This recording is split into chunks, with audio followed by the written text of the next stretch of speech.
علیکم، آپ دیکھ رہے ہیں کی نیوز ایچ ڈی۔ میں ہوں حارث علی شاہ گیلانی۔ چلتے ہیں آج کی اہم خبروں کی طرف۔ رک کریں گے ساہیوال کا، جہاں سے رپورٹ کر رہے ہیں ہمارے نمائندے علی رضا۔ ڈپٹی کمشنر محمد اویس ملک کی زیر صدارت ضلعی امین کمیٹی کا اجلاس، ضلع بھر میں امن و امان کی صورتحال اور فرقہ وارانہ ہم آہنگی پر تفصیلی غور۔ ساہیوال میں فرقہ وارانہ مثالی ہم آہنگی علماء کرام کے تعاون سے ممکن ہے۔ ڈپٹی کمشنر اجلاس میں ڈی پی او صادق بلوچ اور اے ڈی سی جنرل نعمان افضل اور تاجر نمائندگان بھی شریک ہوئے۔ امن کمیٹی ایسا گلدستہ ہے جس کی خوشبو سے ضلع فرقہ وارانہ ہم آہنگی سے مہک رہا ہے۔ ڈپٹی کمشنر نے کہا کہ کسی سماجی دشمن کو امن و امان خراب کرنے کی اجازت نہیں دی جائے گی۔ فرقہ وارانہ منافرت پھیلانے والوں کے خلاف سخت قانونی کارروائی ہوگی۔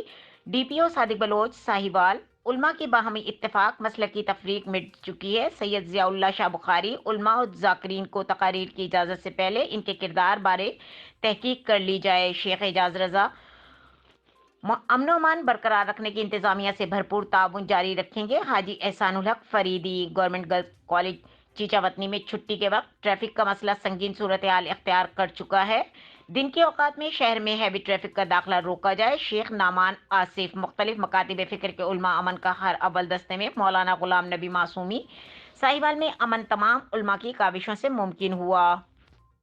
مزید خبروں اور اپڈیٹس کے لیے ہمارے ساتھ رہیے گا، تب تک کے لیے اپنا خیال رکھیے گا۔ اللہ حافظ۔